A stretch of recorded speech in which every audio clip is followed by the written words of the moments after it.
Vamos falar um pouquinho sobre o recurso extraordinário no Supremo Tribunal Federal. Então tem a previsão constitucional e a súmula 640 do STF traz lá.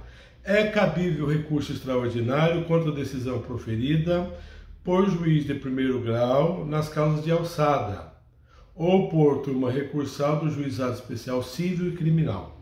Então tem a previsão dessa súmula aí sobre esse recurso. O prazo depois do recurso inominado, de decisão de transitar, de vencer o prazo lá para recurso, tem 15 dias então depois da decisão do acordo do recurso inominado.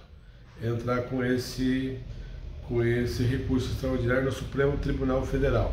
A admissão do recurso extraordinário dessas causas processadas no juizado especial, lá pela Lei 9.099 de 1995, exige o preenchimento de alguns requisitos. E é aí que começa toda a problemática, porque além da questão constitucional, é exigida também a repercussão geral. E aí se torna um problema, não é? Porque você conseguir declinar a questão constitucional ainda é possível. Agora a repercussão geral, e outra coisa, a repercussão geral tem até uma tese, né, do Supremo, que a repercussão geral ela precisa de ser apresentada de forma concreta, ou em base em dados concretos. Isso é muito difícil de se fazer, certo? Essa base aí, dados concretos. Então, a gente, para formular esse recurso aí, precisa de pegar cada caso e começar a trabalhar com ele. Primeiro, todos os casos podem envolver uma matéria constitucional.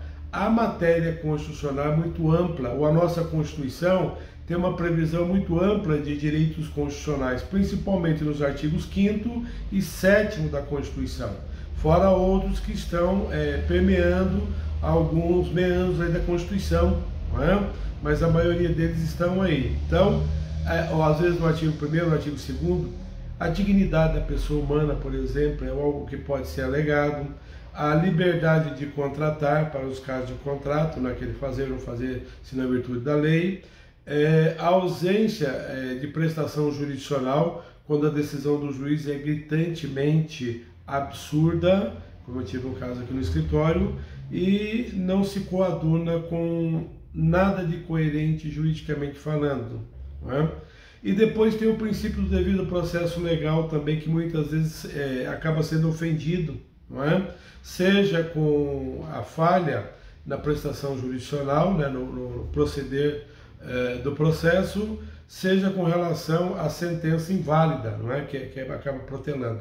E o outro requisito que o Supremo requer aí é que a jurisprudência sobre esses assuntos ela seja dominante no STF. Além de alegar, tem que pesquisar se há essa predominância, né, ou dominância no Supremo Tribunal Federal sobre o ponto de vista que você vai levantar. Isso é bem interessante.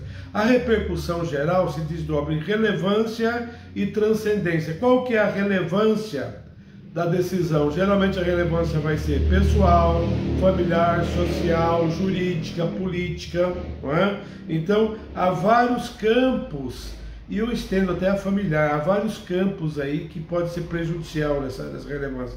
E a transcendência?